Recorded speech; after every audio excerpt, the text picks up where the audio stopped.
अल्हम्दुलिल्लाह रब्बिल आलमीन वस्सलातु वस्सलाम अला सय्यिदिल अंबिया'i वल मुरसलीन व अला आलिहि अस्हाबिहि अजमईन अम्मा बअद अऊज़ु बिल्लाहि मिनश शैतानिर रजीम बिस्मिल्लाहिर रहमानिर रहीम व आंतुमुल अ'लाऊना इन कुंतुम मुमिनीन सदक़ल्लाहुल अज़ीम।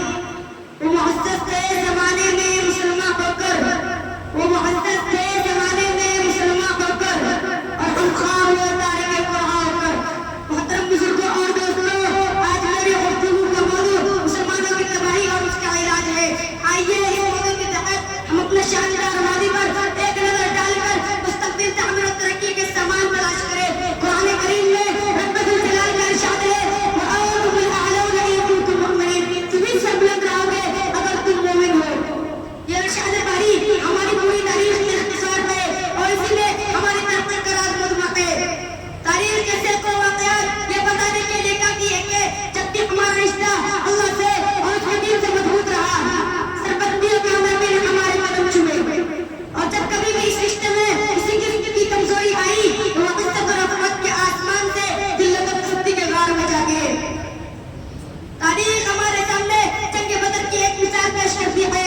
जंग बदर में जब कामयाबी हुई वो सिर्फ किसी रिश्ते की मजबूती की बुनियाद पर हुई, वरना अगर कामयाबी होती तो कुफार मक्का को होती, क्योंकि कुफार मक्का तकरीबन 1000 थे और बड़े जज़ो खौफ के साथ थे। उनके पास 700 ऊंट और 200 घोड़े थे, निज सबके पास तलवारें और दीगर जंगी हथियार मौजूद थे। और उधर अबू जहल, उतबा, शैबा, वलीद, हंज़ला, उबैद, उमय्या बिन खल्फ, नफ़र बिन हारिस, अब्दुल मुत्तलिब जैसे जहाद के पैकर और आज़मादार थे। और इधर बेचारे मुसलमान बेसर और रहमान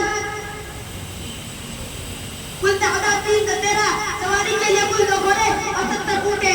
एक एक पर 3-3, 4-4 आदमी सवार थे। बहुत बदली से बढ़कर है। किसी के पास नेज़ा और कमान है तो तलवार नहीं, और किसी के पास तलवार है तो नेज़ा और कमान नहीं। मोहतरम बुजुर्गों और दोस्तों, जब हम मकाम बदर पर पहुंचते हैं तो देखते हैं कुफार मक्का बुलंद मकाम पर खलासत हो चुकी है, जहाँ पानी की भी फरावानी है। बेचारे मुसलमान को बस और रेतीली जमीन पर खलासत होना पड़ा। ऐसी जगह पर कि अगर किसी को प्यास लगे तो एक बार पानी पीने को ना मिले। अलग जिनके अंदर जितने असबाब और जितनी चीजों की जरूरत पड़ती है वो सब कुफार मक्का को हाथ में है।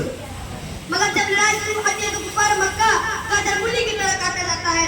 कुफार मक्का का सबसे बड़ा सरदार अबू जहल जो बच्चों में आग और मोहब्बत के जरिए मारा जाता है, और अब्दुल्लाह बिन मसऊद उसके सर को जिस्म से जुदा करते हैं। मुसलमानों, आप जानते हैं अब्दुल्लाह बिन मसऊद कौन है? ये वही है जिनको मक्का के साल में इसी अबू जहल ने मारते मारते बेहोश कर दिया था। आज मैदान जंग के अंदर वही अब्दुल्लाह बिन मसऊद अबू जहल का सर कलम करते हैं। उमय्या बिन खल्फ अबू जहल के बाद कुफार मक्का का सबसे बड़ा सरदार था। आज अपने साथियों को इस तरह धक्का को देकर भगाया और मैदान जंग छोड़कर भाग पड़ा। हज़रत बिलाल उसके पीछे भागे और करीब पहुंच गए। उमय्या बिन खल्फ थकाकर घोड़े से नीचे गिर जाता है, पेट के बल लेट जाता है और शोर मचाता है, माफी मांगता है, अमन चाहता है, लेकिन बिलाल बख्शी उसके पेट पर नीचे से तलवार चला देते हैं और उसको जहन्नम रसीद कर देते हैं। इस्लाम के नौजवानों, जानते हैं जो बिलाल बख्शी कौन है? वही है जिनको मक्का के साल में इसी उमय्या बिन खल्फ के गुलाम है। जब इस्लाम कबूल किया तो मक्का के अंदर उमय्या बिन खल्फ दोपहर की कस्तूरी रेत पर लेटाकर पत्थर की बड़ी बड़ी चट्टानें रखता करता था ताकि हरकत न कर सके, और रात को जंजीरों के बांध कर कोड़े लगाता और उनको गर्म जमीन पर लेटाकर और ज्यादा जख्मी किया जाता ताकि तकलीफ से बेकाबू होकर इस्लाम दूर जाए या यूं ही तरफ कर मर जाए।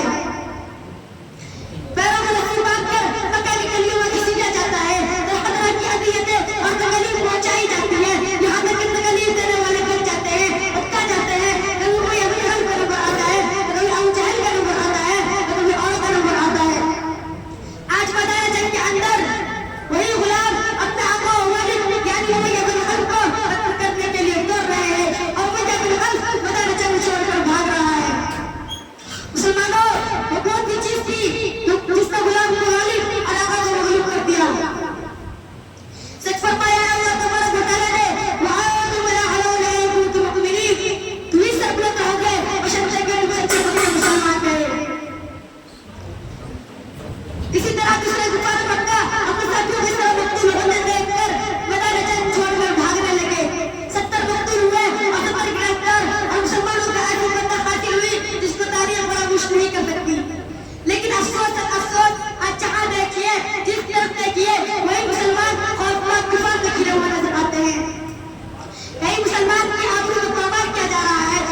शान शम्स की शुक्र की और वहाँ